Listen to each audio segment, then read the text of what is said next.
Rajendra Nagar terminal पे बवाल हुआ था, तो वहां किसको आना चाहिए? आरआरबी को आना चाहिए। हर एक इंसान आया आरआरबी को छोड़ के। डीएम साहब अपना काम छोड़ के गए। डीएम का काम पटना को देखना है। पटना छोटा शहर नहीं है, कतई। ये 2019 का फॉर्म निकला।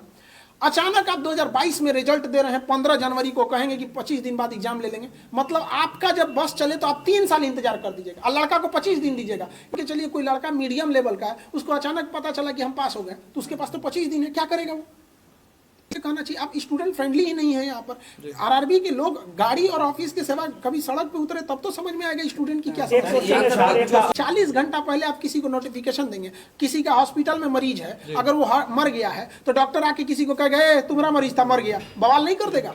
खान सर, आरोप है कि जो छात्र आंदोलन कर रहे हैं आप उसको उग्र कर रहे हैं। प्रशासन ने आरोप लगाया, जिला प्रशासन पटना। आपको जानकारी नहीं है, जिला प्रशासन का ऐसा कुछ नहीं कहना है। उनका ये कहना है कि जो भी मतलब इसको कोई उग्र ना करे। आप जानकारी सही से लेंगे, ऐसा कुछ नहीं है। पूरा आज 26 जनवरी है, पटना में कोई कुछ नहीं बोला है। रात 2 बजे से हम लोग स्टूडेंट को समझा रहे हैं और अब तक पटना में आप बताइए कहीं कुछ भी हुआ हो तो? आप पटना से ही हैं, कहीं कुछ नहीं हुआ है। ये आपको गलत सूचना है। सर कल 26 आपने आज के लिए एक वीडियो बनाया था कि 26 जनवरी है और अब बच्चे आज के दिन प्रदर्शन नहीं करेंगे, लेकिन फिर भी आज जो है कई जगह पर ट्रेनें जला दी गई हैं और इसके बाद आज भी प्रदर्शन हुआ है। उसको लेके आपकी देखिए, इसमें क्या है कि यूट्यूब ने वीडियो को हमारे जो रात 2 बजे किए थे उसको सुबह 6 बजे तक डिलीट कर दिया था। तो वहाँ जो पटना के लड़के थे उनको ठीक ठाक उन्होंने कंट्रोल किया। हम जयपुर तक के लड़कों को भी अपील की है, क्योंकि हम पटना में यहाँ हैं तो हम यहाँ पे फिजिकली कंट्रोल कर लेते हैं। हमारी पूरी टीम पटना में जहाँ भी हो रहा है सबको समझा रहे हैं वहाँ पे। लेकिन आज के दिन जो 2 जगह उग्र हुआ है ये एकदम गलत है, जो गया में और जहाँ गया में हो गया है वहाँ पे, तो इन लोग को नहीं करना चाहिए, ये एकदम गलत है। हम देखिए क्या है कि वहाँ के टीचरों को भी समझाना चाहिए। अब पटना से आप पूरे इंडिया को कैसे कंट्रोल कर सकते हैं? आपका फैन फॉलोइंग काफी अधिक है और आपकी बातें इस वक्त अच्छा प्रभाव डाल सकती हैं। जब रेलवे बोर्ड ने कह दिया है, इन्वेस्टिगेशन कमेटी बना दी है, रिपोर्ट देने को कहा है, तो क्या अपील करना चाहेंगे स्टूडेंट्स? हम सभी लड़कों से हम बोल भी दिए हैं। देखिएगा, आंदोलन जो है, जो लड़कों का कहना है वो अब रुक चुका है। रेलवे ने बोर्ड बना दिया है। 16 फरवरी तक लड़कों को अपना सुझाव देना है और 4 मार्च तक आरआरबी को रिपोर्ट देनी है। उसके बाद एक अच्छी रिपोर्ट बनेगी और ये होगा। ये कहीं ना कहीं आरआरबी की एक गलती है। 40 घंटा पहले आरआरबी ने ऐसा बेतुका फरमान जारी किया जो इस प्रोटेस्ट में नहीं था। उसको आप मीडिया वाले हैं, चूंकि आप लोग क्या है कि एग्जाम का टेक्निकलिटीज को आप लोग उतना अच्छा से मतलब नहीं समझ पाते जितना, क्योंकि हम लोग को दिन भर पढ़ाना है। वही टेक्निकलिटी क्या है कि इस आंदोलन में केवल एनटीपीसी के लड़के विरोध कर रहे थे, जिनकी संख्या बहुत ज्यादा नहीं थी।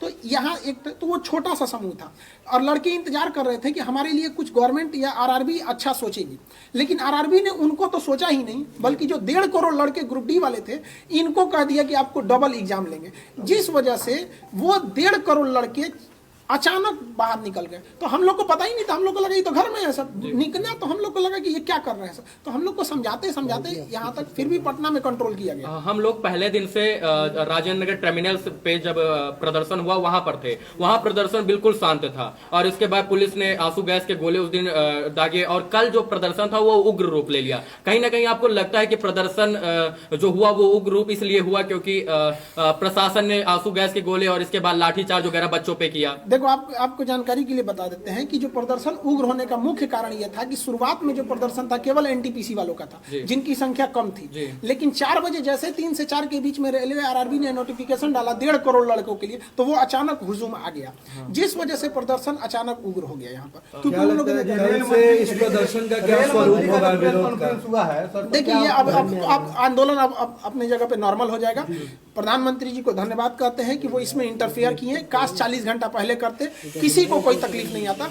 इतने लड़के सड़क पर हैं, वो पढ़े लिखे हैं। आप लोग भी अपने समय पे, आप लोग को ही पता है कि वो कोई ऐसा भीड़ नहीं है जिनको कोई बहका के ला सकता है। वो पढ़े लिखे लड़के हैं। आरआरबी की सबसे बड़ी गलती क्या है, वो स्टूडेंट फ्रेंडली नहीं है। आरआरबी का कहना है कि हमारा एग्जाम लेट इसलिए हुआ कि हमें कोई एजेंसी नहीं मिला। आप लोग हमसे सवाल पूछने आए हैं, क्या इस तरह से आरआरबी ने कभी बुला के बोला?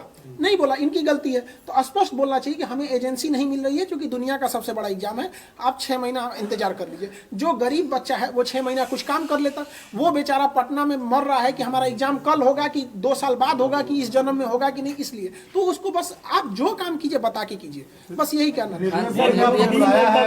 हाँ, रेलवे बोर्ड के पास हम 5 बजे मीटिंग है हमारी, जैसा होगा हम आपको बताएंगे। अभी रेलवे बोर्ड के पास मीटिंग है, वो कितना लंबा मीटिंग जाता है किसी को नहीं पता। पिछली मीटिंग 5 बजे से 8:30 बजे तक चली। कहीं ना कहीं लीडरशिप की कमी थी इस प्रदर्शन में, और आपको मुख्य लीडर के रूप में इसमें माना जा रहा है।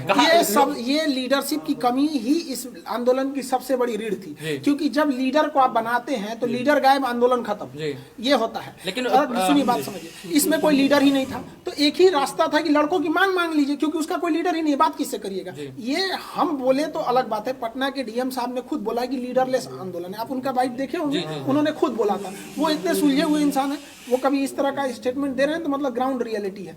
ये लड़कों की अचानक हम बता रहे हैं ना, 40 घंटा पहले आप किसी को नोटिफिकेशन देंगे, किसी का हॉस्पिटल में मरीज है, अगर वो मर गया है तो डॉक्टर आके किसी को कहेगा तुम्हारा मरीज था, मर गया, बवाल नहीं कर देगा। मर जाता है ना हॉस्पिटल में तो प्रोटोकॉल होता है कि उसको आदमी पहले बोलता है कि सीरियस है, ऑक्सीजन पे गया, फिर आधा घंटा बाद बोलेगा वेंटिलेटर पे, फिर कहेगा भगवान से दुआ कीजिए, फिर कहेगा कोमा में मर चुका है। लेकिन वो आधा 1 घंटा डिले करता है ताकि आपके अंदर सहनशीलता है। तो आपको आराम आराम से कहना चाहिए। आप स्टूडेंट फ्रेंडली ही नहीं है यहाँ पर। आरआरबी के लोग गाड़ी और ऑफिस के सेवा कभी सड़क पे उतरे तब तो समझ में आएगा स्टूडेंट की क्या समस्या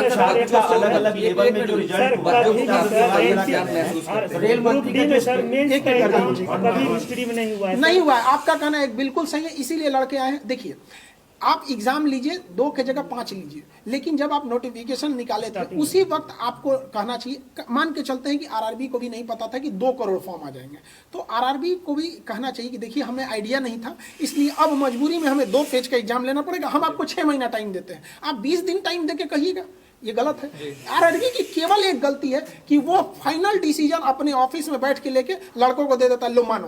तो ये नोकिया का जमाना नहीं है कि आप जो बोल देंगे चल जाएगा। अब ये जमाना है 5G हो गया है, सारे लड़के पढ़े लिखे हैं, सोशल मीडिया छोटे से बात को नेशनल लेवल तक पहुंचा देता है। एक छात्र का सर 5 लेवल में 4 लेवल में हो जाना, उस पर आप लोग सवाल खड़ा कर रहे हैं। रेल मंत्री ने इस पे स्टेटमेंट दिया है, इसको कैसे देखते हैं? देखिए, रेल मंत्री को गलत जानकारी दी गई है, तो कहा जाता है ना दही के गवाही चिवरा, तो आरआरबी ने ही गलती किया है और रेल मंत्री आरआरबी से ही पूछ रहे हैं। इस वजह से ये सारी समस्याएं आई हुई हैं। तो आप लोग इस समस्या को समझिए। रेल मंत्री के पास जानकारी जो है वो गलत है। एक्चुअली क्या है कि एक लड़के को 4 बार काउंट किया गया है और रेल मंत्री से कहा जा रहा है कि देखिए हमने तो 20 गुना दिया ही दिया है, तो एक लड़के को आप 4 गुना करेंगे तो गड़बड़ होगा। हमारा या रेल, देखिए हमारा क्या मांगे, हमको कोई नौकरी तो करना नहीं है। यहाँ पे कहना सीधी सी बात यही है कि एक लड़के को आप 4 जगह क्वालिफाई कराना है तो करा दीजिए, बट है कि उसको काउंट 1 जगह कीजिए। आप उसको 4 लेवल में क्वालिफाई कराइए, कोई दिक्कत कहना कि कोर्ट का मामला है, अगर ऐसा कुछ होता है कोर्ट का मामला कैसे हो जाएगा? आपने अचानक 20 दिन पहले अगर आप CBT 2 एग्जाम घुसेड़ सकते हैं तो ये कोर्ट का मामला नहीं होगा, और आप उसको 20 गुना जो आप पहले बोल चुके हैं उसको 20 गुना दे देंगे तो कोर्ट का मामला हो जाएगा।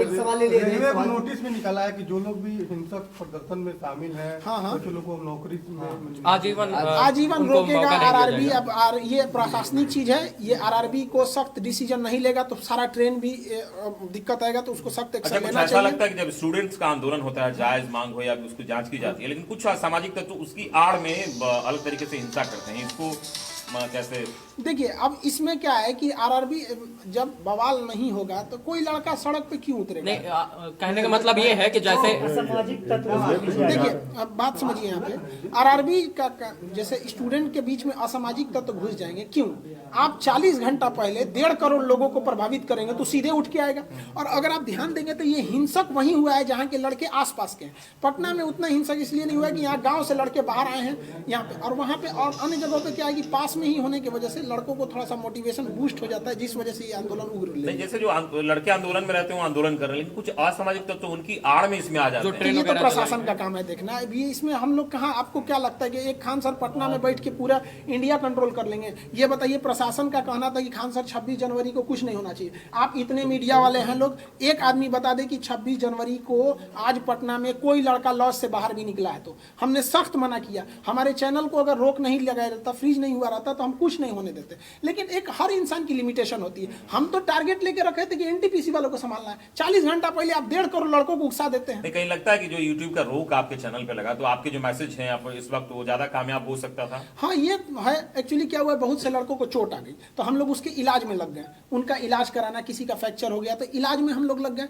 दूसरा क्या था कि कई लड़कों को खाने को नहीं था, खाना बना के खिलाना, उनको मोबाइल टूट गया, मोबाइल देना कई लड़कों को, तो हम लोग इसमें लग गए लोग। तो हम लोग को लगा कि कोई कंट्रोल हो जाएगा, लेकिन ये लड़का एक्चुअली क्या है कि गांव गांव तक इसके लड़के हैं फॉर्म भरे थे जो इसी के लिए तैयारी कर रहे थे, और कोरोना ने उनका 2 साल खा गया।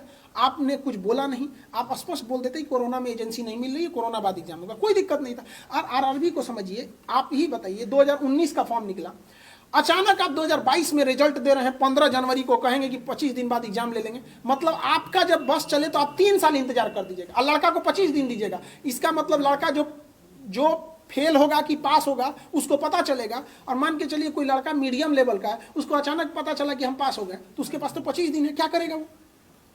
फ्रेंड, हर एग्जाम में आपको पहले से वैकेंसी दे रहे हैं, 6 महीना पहले बता दीजिए कि हमारी ये वैकेंसी आने वाली है, इस महीने में आसपास में आ सकती है, इशारा कर दीजिए, लड़का समझ जाएगा। आप रिजल्ट दे रहे हैं, बीपीएससी का एग्जाम कब होगा कोई भरोसा ही नहीं रहता, एयरफोर्स XY का आप बताइए कब डेट है, आप लोग इतने पढ़े लिखे किसी को नहीं पता है। अच्छा, इससे पहले जब प्रदर्शन और ये चल रहा था उस वक्त प्रशासनिक स्तर पर ये कहा गया था कि जो कोचिंग संचालक और भी लोग हैं उनको कहा जाएगा और उनसे बातचीत की जाएगी, क्या इस तरह की कोई मैसेज? हाँ, हमारे पास भी ऐसा हुआ है। प्रशासन, हमने पूरे पटना प्रशासन का सहयोग किया है, आप लोग प्रत्यक्ष गवाह हैं। पूरे पटना के किसी गली में घूम लीजिए, कोई लड़का को कह दीजिए कि खान सर ने मना किया है या नहीं किया है, या कोई लड़का उग्र हुआ हो, आप हमको बताइए। लेकिन अगर आप ये सोचेंगे कि हम पटना में बैठ के पूरा भारत कन्याकुमारी कंट्रोल कर दे, नहीं हो पाएगा। हमें आरा के लड़कों को कल मना किया, आज आरा में कुछ नहीं हुआ है। आप देखिए, जहानाबाद और गया के लड़कों को हम लोग मना किए थे, स्पेशली वो वीडियो ही हटा दिया वहां पर, इस वजह से थोड़ा सा हो गया। और थोड़ा सा रेल मंत्री का ये कह देना कि इतनी बड़ी परीक्षा है, भारत का सबसे बड़ा परीक्षा है,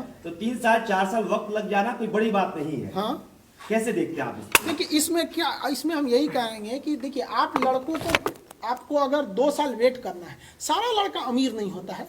हमारे पास 2 लड़के ऐसे आए थे, भगवान की दया से पिछली बार उनका सिलेक्शन हो गया, अब इतना याद नहीं किस चीज़ में हुआ था, बट वो लोग मजदूरी करते थे। और पटना में मजदूरी होता है ना, सीमेंट बालू लेके छत पे चढ़ना। 2 भाई थे, एक हफ्ता एक करता था तो दूसरा पढ़ता था, अगला हफ्ता वो करता था। आप ऐसे लड़कों को बिना नोटिफिकेशन दिए 3 साल तक करेंगे, मतलब वो मजदूरी करता रह जाए। तो कम से कम उसको मौका दे देते कि हाँ भैया, हमको कोरोना है, हम आपको ये एग्जाम 1 साल बाद लेंगे। फरवरी में जो एग्जाम डेट दिया गया, अगर लड़कों से कह दीजिएगा कि देखिए बाबू, कोरोना है, ट्रेन नहीं चल पाएगी, हम आपके एग्जाम को ही अप्रैल में ले लेंगे, तो आपको क्या लग रहा है, बवाल करने जाएगा? वो लड़का नहीं देख रहा हम कैसे ट्रेन, और ये एग्जाम लेते कैसे फरवरी में, ये बेवकूफ़ी देखिए। एक लड़के का 4-4 जगह रिजल्ट है, एक एग्जाम होगा बेंगलोर में, एक होगा अहमदाबाद में, एक होगा भोपाल में, और ट्रेन चल रही है 10%। वो कहाँ से दौड़ेगा? 5 दिन में एग्जाम कराना है, कोरोना है पीक पर, यहाँ पे 5 लाख मरीज मिल रहा है यहाँ पे। ये सोच रहे हैं कि उनका स्टूडेंट कहाँ लेवल है उन लोग का। मंत्री ने कहा है कि हम छात्रों की बात सुनने को तैयार हैं। हाँ, मंत्री जी इसमें इन्वॉल्व हो जाते हैं, उनको टेंशन ही नहीं रहता। प्रधानमंत्री बस 5 मिनट के लिए, अब प्रधानमंत्री को हम धन्यवाद देते हैं बहुत बहुत उनका, कि उनका आने बस 5 मिनट तो बोलबे कि ये सारा मैटर सॉल्व हो गया। और लड़कों से भी कहेंगे कोई अब आंदोलन नहीं होगा, अब वेट एंड वॉच करेंगे आप लोग, क्या बोर्ड का कहना। अभी हम भी जा रहे हैं बोर्ड में, बोर्ड से क्या होगा फिर हम लड़कों को कल बताएंगे। एक अंतिम सवाल सर, आप कहते हैं कि वीडियो डिलीट कर दी जाती है, क्या कहेंगे? क्योंकि आज भी आंदोलन हो रहे हैं, आपके स्टूडेंट सिर्फ पटना के नहीं है, बिहार के अलग अलग जिलों के हो सकते हैं, बिहार से बाहर के हो सकते हैं, तो आप, मेरा वीडियो डिलीट होगा नहीं, तो अभी क्या कहेंगे बच्चों के जो आंदोलन कर रहे हैं? आंदोलन जितने लोग कर रहे हैं, सारा आंदोलन अभी खत्म हो गया। हम नवादा में भी बात किए हैं, जहानाबाद में भी, गया में भी, अभी वहाँ पे भी उन लोगों ने हट गए हैं। लेकिन जो किया है उन लोगों ने वो गलत किया है, कहीं पे भी ट्रेन को आग नहीं लगाना चाहिए, निंदनीय है ये, कहीं से भी हम लोग उसका समर्थन नहीं करते। लेकिन अगर आप कहिएगा कि आरआरबी की गलती 40 घंटा पहले आप 1.5 करोड़ लड़कों को हिला दीजिएगा, उसका ठीक रहा, आरआरबी पे फोड़िए ना। जब बात हो रही थी आरआरबी पटना राजेंद्र नगर टर्मिनल पे बवाल हुआ था, तो वहाँ किसको आना चाहिए? आरआरबी को आना चाहिए। हर एक इंसान आया आरआरबी को छोड़ के, डीएम साहब अपना काम छोड़ के गए। डीएम का काम पटना को देखना है, पटना छोटा शहर नहीं है, करोड़ों की यहाँ पे लोग हैं, तो इनको देखना यहाँ पे बहुत मुश्किल है। पटना डीएम साहब गए, एसपी साहब गए, डीआरएम गए, आरपीएफ गया, जीआरपी गई, बिहार पुलिस गई, बीएमपी गई, आरआरबी नहीं गई। आरआरबी का ऑफिस वहां से 2 किलोमीटर, बस पैदल चल रहा है। साजिश नहीं, बेवकूफी है उन लोग की। 1980 के सोच है उन लोग का कि जब तक रेलवे को पूछो। हमको तो ऐसा लगता है ना कि आरआरबी का पहले से मूड है, कुछ सेटिंग है कि ये काम करो, ऐसा उठपटांग काम करो, आखिरी टाइम पे बवाल हो जाए और उसके बाद से सामान टूटेगा, 1 लाख का फूटेगा, हम 1 करोड़ बनाएंगे, बाकी यहाँ हो जाएगा। कहीं ना कहीं ये आरआरबी की गलती है। आप पिछले 20 साल का इतिहास उठाइए, जब आरआरबी जब तक तोड़ फोड़ नहीं कराया नहीं हुआ, 8 मिलियन ट्वीट पे अगर आरआरबी नहीं जगे तो क्या कहिएगा इसको। हम तो यही सोचते हैं कि बाप रे, भगत सिंह कैसे लड़े होंगे, बाप रे, उस समय तो हम लोग पढ़ाते थे, आज फील कर रहे हैं कितना मुश्किल हुआ होगा उन लोग को लड़ने में। ये तो हम लोग का अपना देश है, आरआरबी नहीं सुन रही है। खैर, प्रधानमंत्री ने इसमें हस्तक्षेप किया, हम बहुत बहुत आभारी हैं। सारे कुछ अभ्यर्थियों से हमारी बातचीत हो रही थी। सारे लोग को संदेश यही है कि आप शांति व्यवस्था बनाए रखें। अगर हिंसा करेंगे तो कोई आपके साथ नहीं आ पाएगा, कोई भी साथ नहीं आ पाएगा। अब हमारी मीटिंग है आरआरबी के पास, इसलिए जो बच्चे गिरफ्तार हुए हैं उनके लिए प्रशासन देखिए क्या अपील देखिए जो गिरफ्तार हुए हैं उनकी गिरफ्तारी को जल्द से जल्द रिवोक किया जाए। उनके लिए हम लोग भी कोशिश कर रहे हैं, जितना लीगल हेल्प होगा हम लोग की ओर से हम करेंगे, क्योंकि वो वहां के बाद लीगल ही प्रोसेस होता है। तो उन लोग के लीगल प्रोसेस को हम लोग कर रहे हैं। जिनको खाना पीना घटा उनको पहुंचाया जा रहा है, हमारी एक टीम लगी हुई है। जिनके मोबाइल वगैरह तोड़ दिए गए हैं उनको मोबाइल बनाया जा रहा है। कई लड़कों के हाथ टूट गए हैं, सर फटा हुआ है, तो उनके जो स्ट्रेचेज लगे हैं हॉस्पिटल वगैरह, उन सबको हम लोग देख रहे हैं लोग। तो हम लोग भी दोनों ओर से हम लगे हैं, प्रशासन की भी बातें सुन रहे हैं, स्टूडेंट को भी सुन रहे हैं, जो स्टूडेंट घायल हुए हैं उनके लिए भी हम लोग सुन रहे हैं। अब आरआरबी के पास भी जा रहे हैं, उनके पास हमारी मीटिंग है, ताकि वहां से जैसा प्रशासन हॉस्टल में भी अब छापा मार के बच्चों को पकड़ने का काम कर रहा है। ये प्रशासन को भी ये गलती है, इस तरह से उग्र नहीं होना चाहिए। स्टूडेंट को आप दबा के मारिएगा, एक स्टूडेंट को मारेंगे 40 क्योंकि स्टूडेंट। कल से मैं यही देख रहा हूँ कि प्रशासन जो है हॉस्टल में घुस के, छात्रावास में घुस के बच्चों को निकाल रहे, इसके बाद डंडे से उन्हें बेरहमी से पीट रही है। नहीं, ये गलत है। प्रशासन को भी संयम बरतना चाहिए। लड़के हैं, कोई बाहर के नक्सलाइट नहीं है। उनकी मांग अगर जायज है तो उसको सुना जाए। आरआरबी एक बार आके कह देती, बस इतना कह देती कि हम आपकी बात सुन रहे हैं, 10 दिन का मौका दे दीजिए, सारा बवाल खत्म हो जाता। लेकिन एक सवाल हमारा है, आप एक शिक्षक हैं, आपके लोग जुड़े हुए बच्चे को आप करीब से जानते हैं, महसूस करते हैं, क्या एनटीपीसी की बात, आरआरबी की अभ्यर्थियों की बात है, या पूरे बिहार देश भर के जो हर एग्जाम डिले है, वो वायर निकाल दीजिए। कमोबेश हर एग्जाम का 60% एग्जाम डिले चल रहा है। आपका अपना आशा एक भारत को सब्सक्राइब करिए भैया, और साथ ही साथ बेल बटन दबाना ना भूले, क्योंकि बेल बटन दबाइएगा तभी तो खबर फटाफट पाइएगा।